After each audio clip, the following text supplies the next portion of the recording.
Hi everyone, Nemo here. Today we're exploring a simple concept. If Joseph Smith were to participate in a temple recommend interview, how would he be able to answer, knowing what we know about him from historical sources?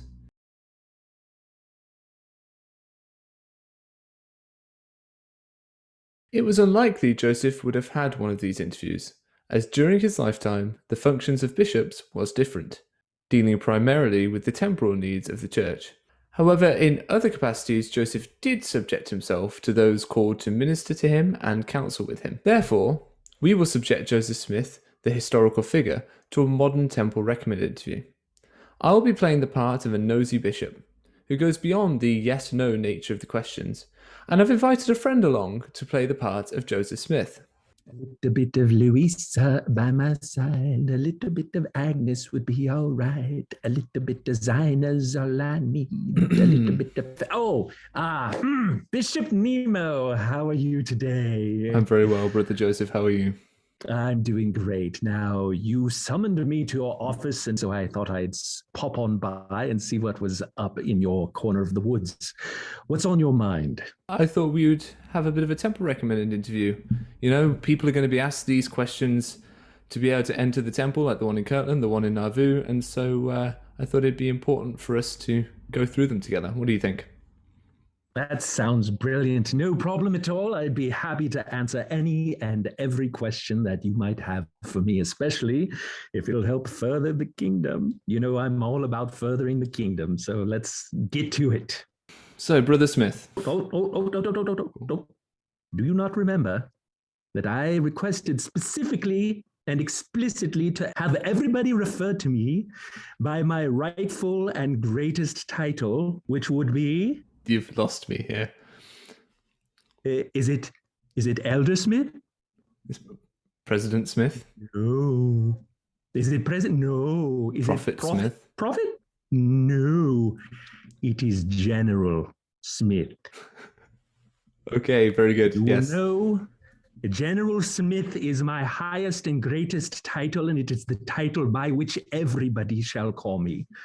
Okay, Continue. well, I mean, in this capacity as your bishop, I feel more comfortable calling you Brother Smith or Brother Joseph, if that's okay. Oh, that would be brilliant. That would be wonderful if people felt that it was in their capacity to command positions in the priesthood which were higher than them. But There is a precedent for this. I believe you know that William F Cahoon came round as a 17-year-old lad to be your home teacher, and you told him that when he was in that capacity, he was to ask every question he wanted and deal with you as though you were any other member of the church. So I shall follow that precedent and follow his lead, if that's okay. For the sake of brevity, I'll let you continue. Do you have faith in and a testimony of God the Eternal Father, His Son, Jesus Christ, and the Holy Ghost? Of course I do. What kind of question is that? I mean, I saw them personally myself. Well, yes, I saw two of them. Well, I mean, you know how the story goes. You remember, right? Yes, don't make me try to remember it all at the same time. How many people are in the Godhead right now? I forget. Three, yes, yeah. Exactly. There we go. Yeah, yes. 3. Okay, the answer is yes. The answer to your questions is yes. Good. Excellent. Do you have a testimony of the atonement of Jesus Christ and of his role as your Savior and Redeemer? Yes. Good. Right. Yes. And because we've understood where he fits into the Godhead, we know that you understand his role. Okay, good. Right. We can move past that one swiftly. Do you have a testimony of the restoration of the gospel of Jesus Christ? Hello, I was there. Yes. I'm the one that did it. Indeed. Of course I do. Didn't you say, in fact, that the Church of Christ is fully restored? It is. It's okay. Completely restored. Okay. The restoration is complete. Okay, we might want to have a word with President Nelson then, because he seems to be thinking that there's stuff yet to come. If you think the church has been fully restored, you're just seeing the beginning. There's much more to come. Eat your vitamin pills. Get your rest.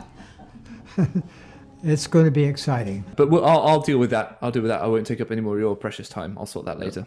Okay, I don't know what you're talking about. Okay, so change anything. I mean, change the temple, change the covenants. You don't change things once they're restored. They're restored, and that's how it is. Hate to break it to you, but a lot of the people that will come after you will change a lot of things.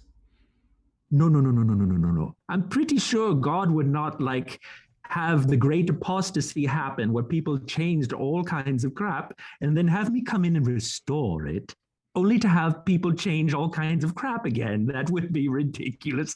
God is not a God of disorder and chaos, you see? Yeah, you have a point. I do have a long question here for you now. Do you sustain the President of the Church of Jesus Christ of Latter-day Saints as the prophet, seer, and revelator, and as the only person on the earth authorized to exercise all priesthood keys? Do you sustain the members of the First Presidency and the Quorum of the 12 Apostles as prophets, seers, and revelators? Do you sustain the other general authorities and local leaders of the Church? Yes. Yes, good. A follow-up question to that. Yes. How do you feel about those that don't sustain you? Just for my personal interest. Are you supposed to deviate from the questions here?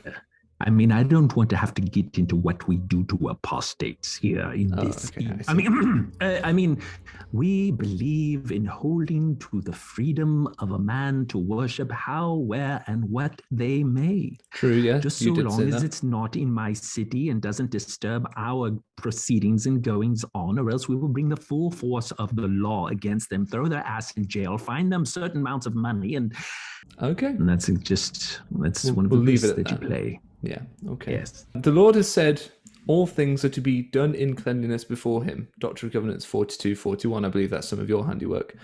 Do you strive for moral cleanliness in your thoughts and behavior? Do you obey the law of chastity? This is a tricky one. It's a tricky one.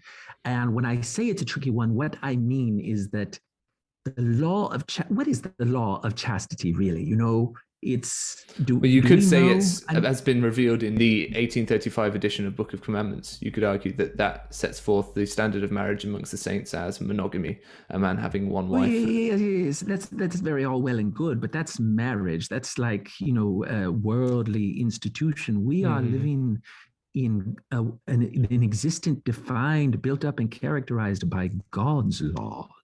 Really? Okay. And so Brother Joseph, I'll make this simple for you. Have you had sexual relations with anyone other than your wife, Emma? Yeah, before I answer, I need to make sure that you understand the proper role of secrecy. Have you been endowed yet? Yes, I have. Excellent. Okay, so I'm just going to invoke that secrecy on this interview. Oh, yeah, totally secret. Fine, right? You tell me what you like. Oh, yeah. Okay. Between you and me. If that's the case, then, you know, there's this secret doctrine that the Lord revealed to me, which allows me to have the same privilege and blessings as the patriarchs of old. But it's all moral, just, good, and chaste, and even righteous. The skinny is that the Lord commanded me to take several young women to be my plural wives, just as the patriarchs of old did. Now, I know if this is the first time you've heard it, it may be a little bit jarring to you because frequently I've had to preach against just this very thing on the pulpit. Weren't some of those patriarchs of old condemned for their taking of concubines? Well, you're using the word concubine. Now, it just so happens that when God was telling me about this, he also did say concubines were good. But you have to remember, it's only the concubines that were not given and commanded by God that got anyone in trouble. Okay. So I was commanded every single one of the women that I took, I was commanded to. So it's okay. It's fine. It's totally fine. Even Fanny Alger in 1835. You know, when you're really interested in a piece of software and they give you like a free bonus preview, you know that in your 20th century ways. Yeah. Well, God was already in on that. Like that was the shareware version. Like I got to download that one in the barn. And if I liked it, then I could buy the full thing. And I liked it. You could, you know, it did have its cost. You know, Oliver Cowdery got a little glimpse, and you know, he wanted in on the action. I just said no. Yes, no. then he started to blab, and so we had to kick him out and, make sure everybody knew that he was a totally filthy liar and whatever. But it got rough there for a little bit. But no, that Fanny was the preview just to make sure that it was going to be good and A-OK, and clearly it was. We made it to Nauvoo, and so we kicked it into full gear after that. Bishop Nemo's sister Nemo is quite a looker. And it very well may be that, I may be calling you on a mission sometime soon. But I don't want you to worry. It'll strengthen your testimony, give you experience, and I'll take care of Sister Nemo while you're gone. Don't worry. She'll be well cared for. Okay. Well, as long as the Lord tells you to care for her, that's fine. Yes, that's what they all say. So, in answer to your question regarding the law of chastity, yes. Yes, double yes, angel with the sword, yes. Do you follow the teachings of the Church of Jesus Christ in your private and public behavior with members of your family and others? I do. And there's actually something particularly good about the way that I do it, which is that when I follow the commandments and teachings of the church, it includes all of the commandments and teachings of the church, the ones that I say in public, and then the ones that I keep to myself in secret. Okay. So if there's ever anything that you discover that I'm doing that you're like, hold on a second, that's not what God said, then you just rest assured.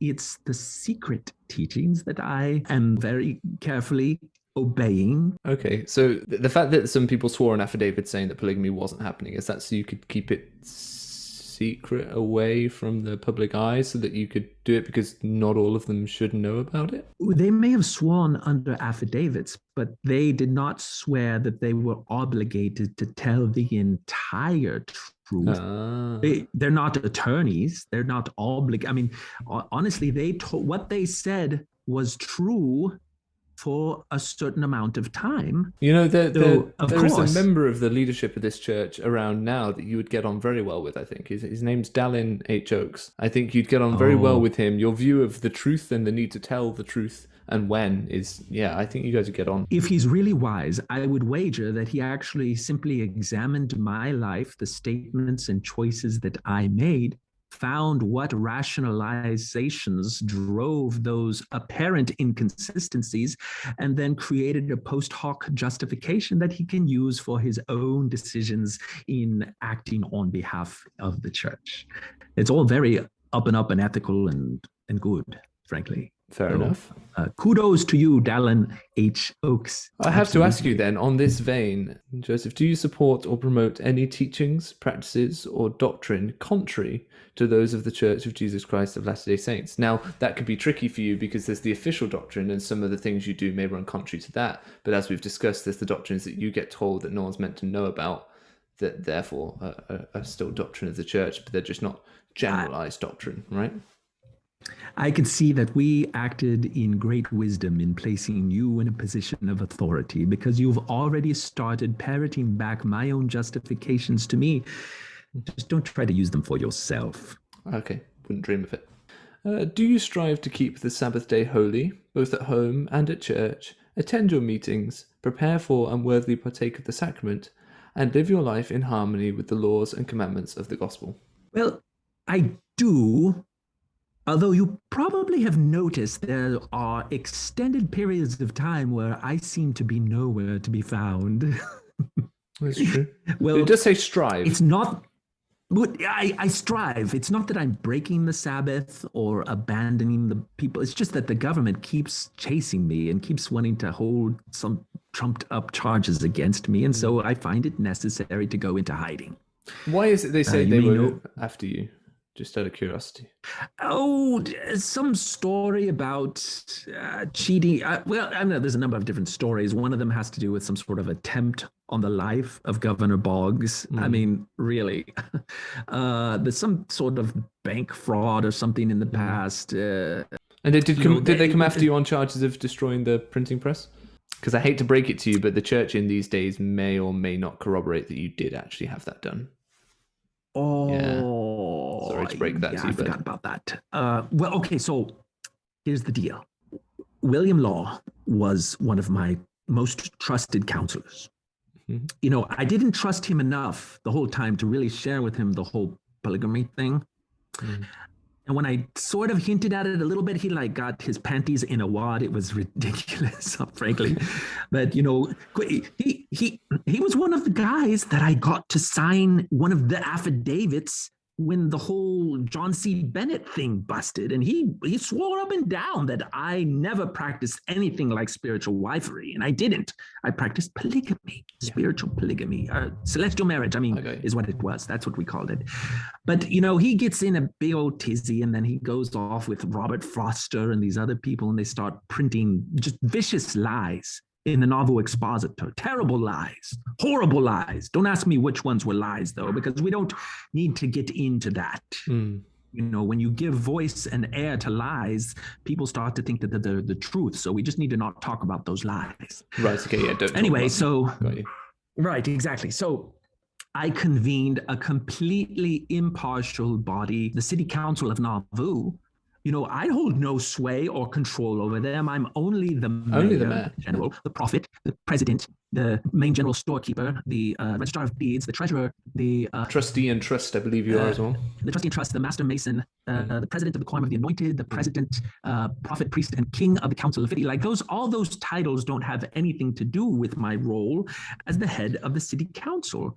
And so I just explained what was happening, and this impartial body of unbiased members of the community voted for the Nauvoo Expositor to be declared a nuisance. You know, never mind the fact that they were all members of the church, if not also Freemasons, if not also in the Nauvoo Legion, if not also in one of the various secret quorums over which I held authority over all of them except for one. But the vote was unanimous. The Nauvoo Expositor was a nuisance. Well, it wasn't quite unanimous. There was that one guy, was Sylvester Emmons or something like that. I mean, he was the only non-member of the church on the city council, and he voted against it.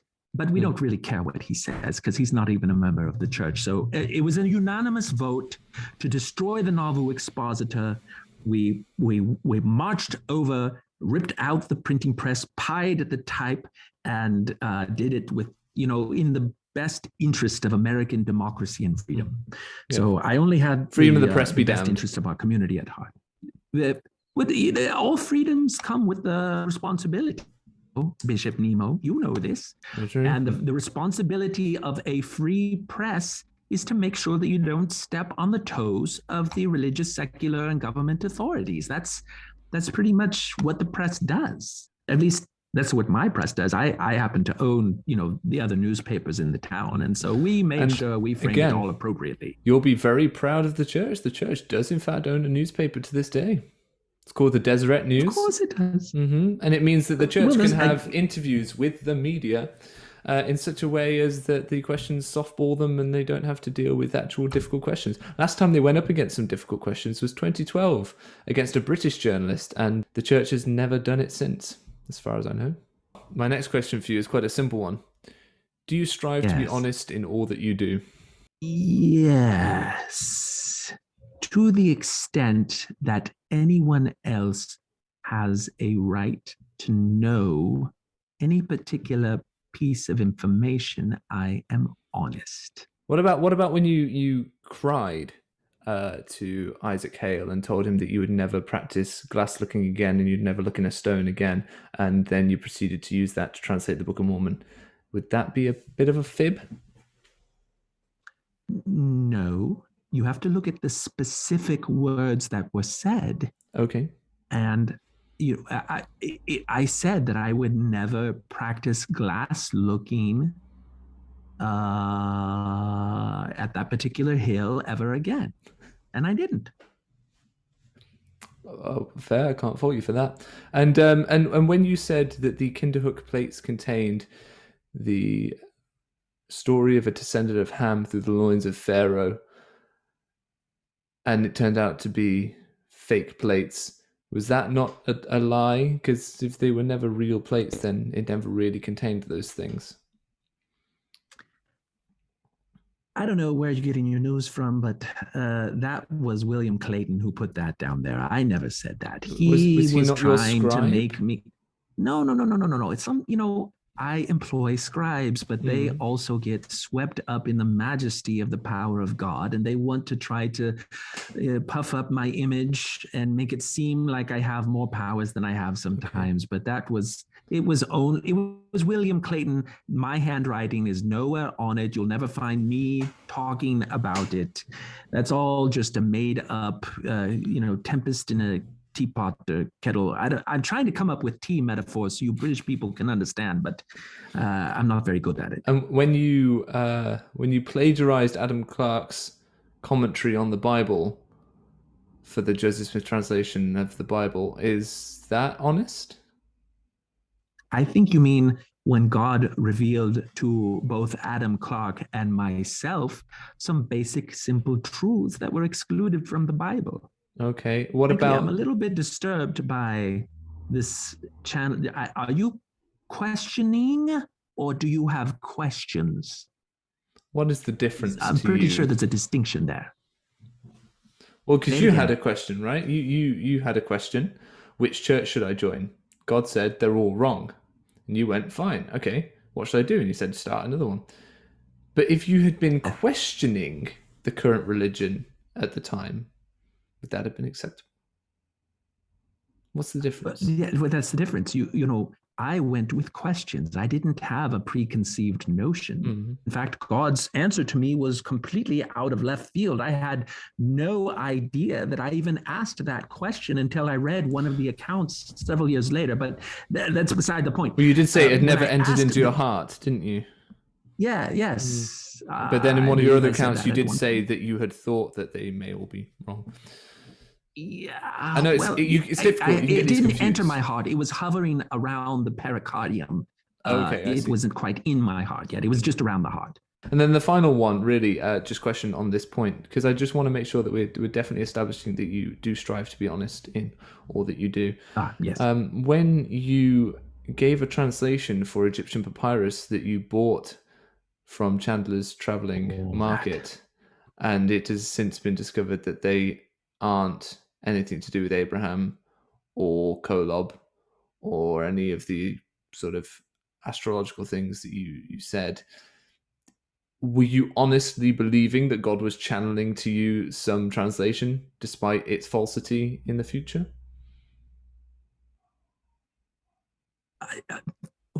What is honesty, really? What matters is not how the text got there. What matters is what the text says, what it means, and how it enriches your life. So understanding is more important than honesty. You call it honesty. I just call it focusing on the things that need to be focused on. Okay. It's not dishonesty. It's allowing the right amount of truth to come out at the right time. Okay, fair enough. Are you a full tithe payer? Well, you've heard of the saying that the Lord giveth and the Lord taketh away, yes? Well, in the church, there are some people that giveth and some people that taketh awayeth. And the members giveth and the leaders taketh awayeth, because we have to be takething awayeth, because we've got so much leadering to do in the church that we don't have time to be out getting all sweaty and dirty and mucky. I mean, look at this cravat that I'm wearing. You think that those dirty members in Nauvoo could afford a cravat like this? I mean the church will portray you. The church will portray you later on as being someone that worked hard throughout the time as prophet, beating rugs outside and giving lectures on how to have a good marriage. That's how you'll be portrayed. I'm just forewarning you. And I wonder if a man of your position should engage in such menial chores. Well, if there are demeaning things to be done in a man's house, who better than the head of the house to do them? Well, my wife does most such work at our house. Maybe she could speak to Sister Emma. How long have you been married? 3 years next month. That long? May I offer you some advice? Eh? The Lord intends for marriage to last much longer than that. In fact, forever. Now, if a man is not willing to help and cherish his wife here, why would she want him hereafter? Now you give that some thought. Therein lies happiness, brother. Yes. Inspiration is more important than historical accuracy, and that's, as long as people leave inspired and uplifted and their faith is promoted, then we don't need to worry about historical accuracy. Right. Memo taken. Thank you very much. Excellent. Yes. Well said, Bishop Nemo. Do you understand and obey the word of wisdom? Now, this is interesting given that you're the one that revealed it after Emma complained to you. So do you understand it and do you obey it? I understand it. Good. And I obey it in that it is just it's more of a suggestion, more really. It's not given by way of like, commandment, is take it? it or leave it. It's given by way of a word of wisdom, right? Not by way of commandment, only by way of, hey, there's a bunch of other teetotaling societies who've adopted similar things, and let's just roll with it. That's that kind of thing. It can get hard sometimes to have God come up with new and original things. So if I can just find anything that sounds quasi-moralistic and then make it come out of the mouth of God, it really adds to my stature as a prophet. And if it also stops Emma from complaining, well, then so be it. Win-win. That's definitely happening. Exactly. I again have some bad news for you. Around the 1920s, it will become a requirement to enter the temple. That's when it entered this kind of temple recommend interview. So it's become more of a commandment these days. And also, you didn't really need to bother revealing half of it, because the only bit people really pay attention to is alcohol, tobacco, and tea and coffee. She claimed that the Lord will not keep me out of heaven for a little cup of coffee, but because of that little cup of coffee, she could not qualify for temple recommend. And neither could those of her children who drank coffee with her. The whole thing about red meat has kind of gone out the window. In fact, many people in the church's heartlands consume red meat on quite a regular basis. Sorry. Oh, I mean, it sounds like they're doing what I did, frankly. If I wanted to have a cigar on the streets of Nauvoo, riding around in a carriage to show everybody that I wasn't perfect, then so be it. And if I wanted to have a beer at Mossers, then so be it. And if I wanted to drink a nice, calm, refreshing glass of wine before I was sent like a lamb to the slaughter, so be it. So, if people want to, start preparing for their coronaries by gouging themselves with Crown Burger every, Saturday evening session or hitting the Chuckarama, then so be it. Okay, fair enough. This one I don't think will apply to you. Major! Hold on, Bishop Nemo. Major! You'll have to excuse me, Bishop. My dog, Major, is barking. Major! Calm down, Major! I'm sorry, Bishop. I tried, but, he's really uncontrollable. That's fine. Do you have financial or other obligations to a former spouse or to children? If yes, are you current in meeting those obligations? I don't think that applies to you. No, this is one of the beautiful loopholes of secret, illegal, polygamous marriage, is that if any one of these ladies tries to divorce me and tries to use divorce law to extract a portion of my wealth, I can simply explain to them that we were never actually legally married, and therefore they have no entitlement to any of that. It's brilliant. Right, well, do you keep the covenants you made in the temple, including wearing the temple garment as instructed in the endowment? Yes. Of course you do. Yes, I do. You introduced it, right? I mean, there was that time I had to take them off right before, I guess, when I was in Carthage jail. But it was all hot and stinky and sweaty, and I didn't want a yeast infection. And frankly, if a brother doesn't want a yeast infection in the land down under, then he can take off the garments. Not the sisters, just the brothers. Just the brothers, okay. Yeah, that's fair. Okay, so yeah, the endowment, you introduced that, didn't you? Oh yes, it's a bit of original religious ritual handed to me by God through divine revelation, original and inspired and restored, which means that it was part of the original church, And so you weren't a so Freemason? it's ancient. it didn't come through Masonry? I happen to have been a Freemason, yes. I happen to have been elevated to the highest noble order of the Third Order of the Master Mason just a few weeks before I introduced the endowment. These are just historical facts that bear no relation one to another. We only have 2 more questions. Are there serious sins in your life that need to be resolved with priesthood authorities as part of your repentance? Yes, there is. Are you ready? Mm-hmm. All right. I just forgave myself. Ah, that's a benefit. Yes. That's a benefit. I went to the proper priesthood authority. I repented fully of my sins. I received forgiveness, and then both God and myself forgot them. So QED, it's done. So you don't have to go to like the Quorum of the 12 or your counselors on the First Presidency or anything like that. You just between you and God, Bishop right? Nemo, who is the highest priesthood authority? That's a tricky one because the Quorums of the 70 and the Quorum of the 12 are equal in authority, as well as the First Presidency, according to Doctrine and Covenants. Maybe.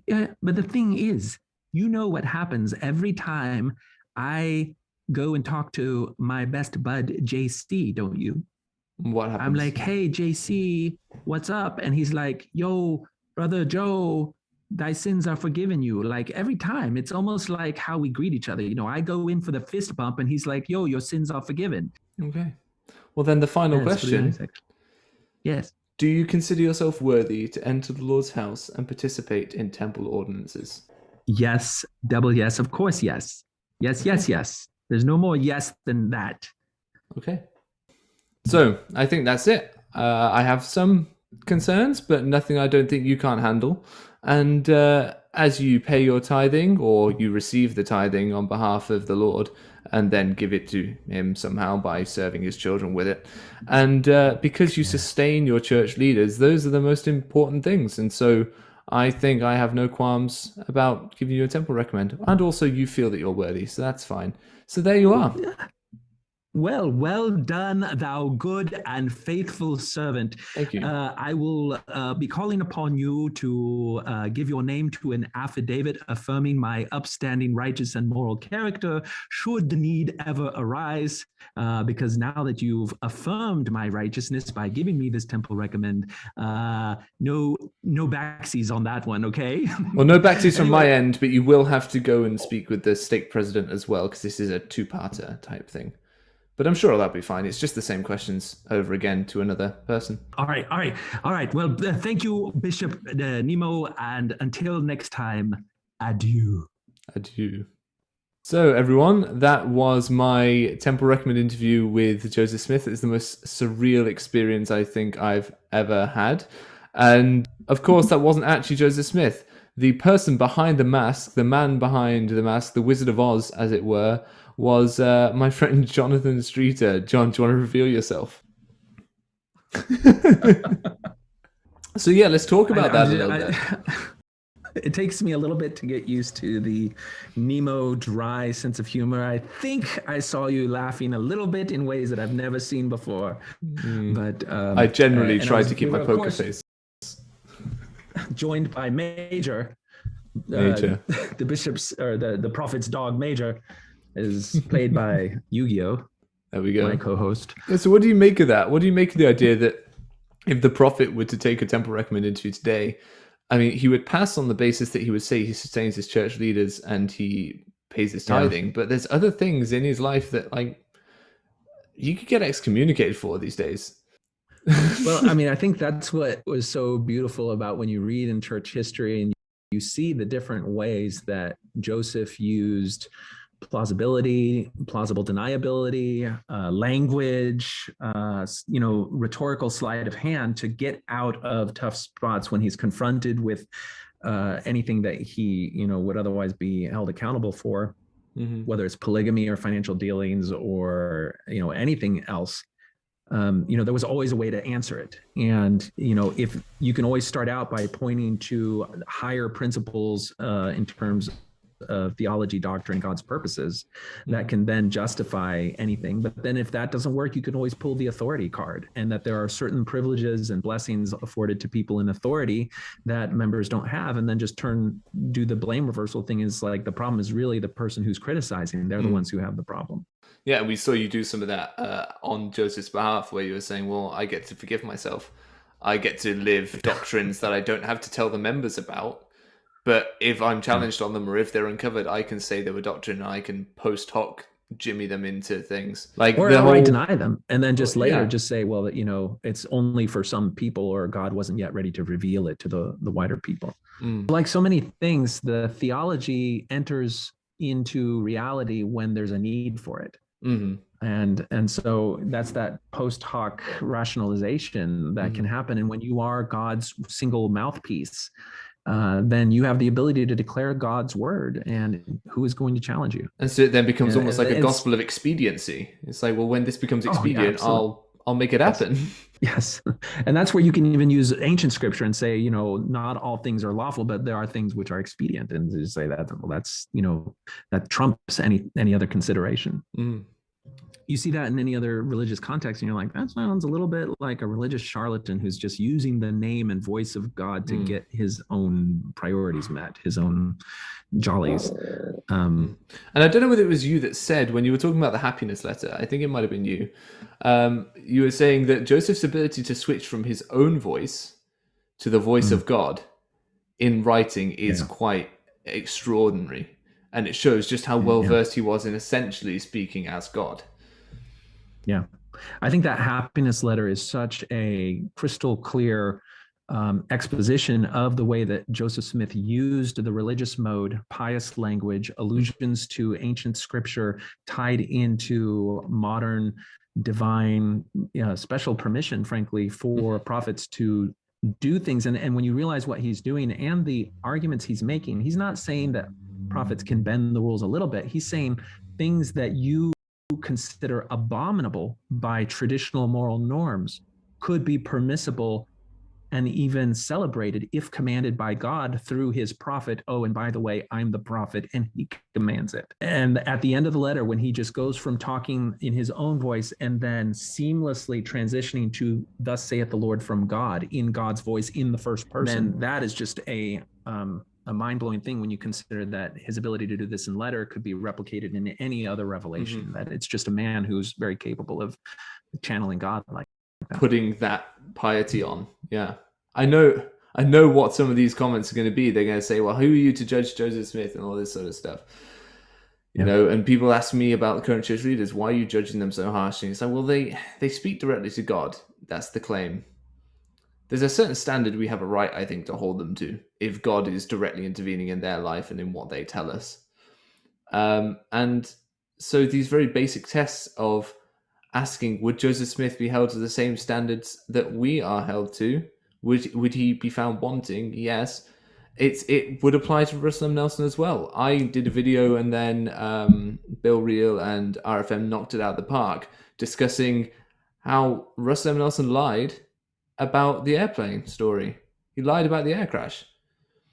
And so he's there telling an open lie to the membership of the church. He's not being honest. Truth and honesty and history matching what you're saying now means a great deal to members of the church, because it is the validity of the truthfulness of the claims of the church that justifies the entire enterprise.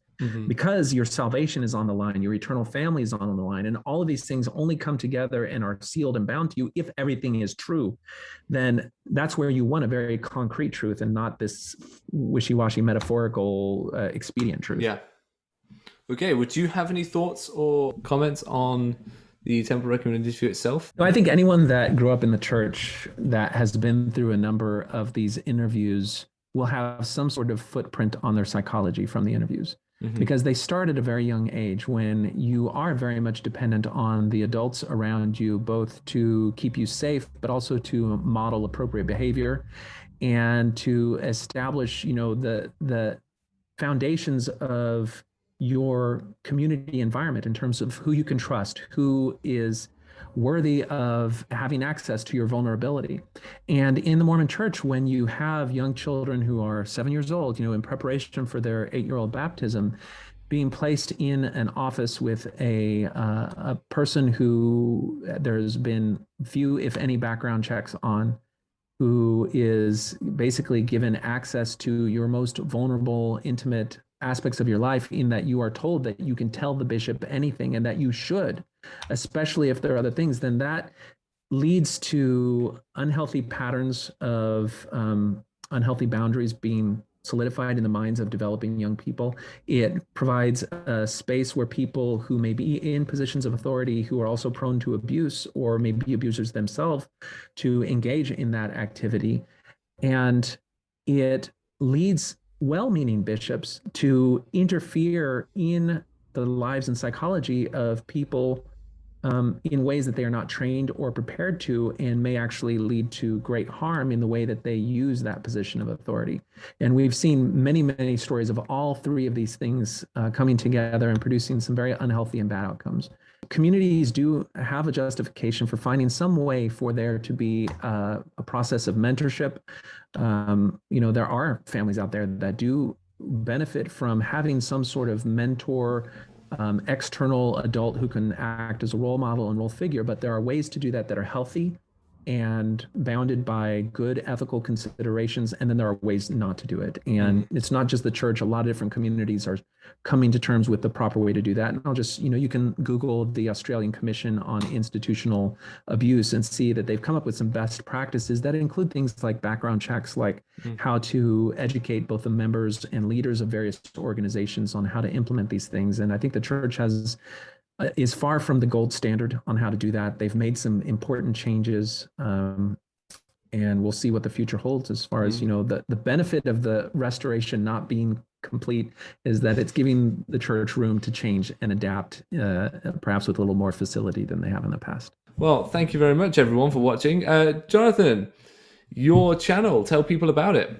You can find me on YouTube at Thinker of Thoughts, or if you just Google TOTAS, TOTAS, stands for Thoughts on Things and Stuff, or the quasi-regular, somewhat erratic show that I run that is Talk on Things and Stuff, that usually will be presenting concepts and then taking calls from viewers. So if you want to check that out, I'm also on Facebook if you just Google Thoughts on Things and Stuff. Everyone go give him a follow. He's doing pretty well for himself, all told. So let's keep that growth going. Thank you very much for watching. Make sure to like this video, make sure to subscribe, and so you don't miss anything next time, hit the little bell. Bye now.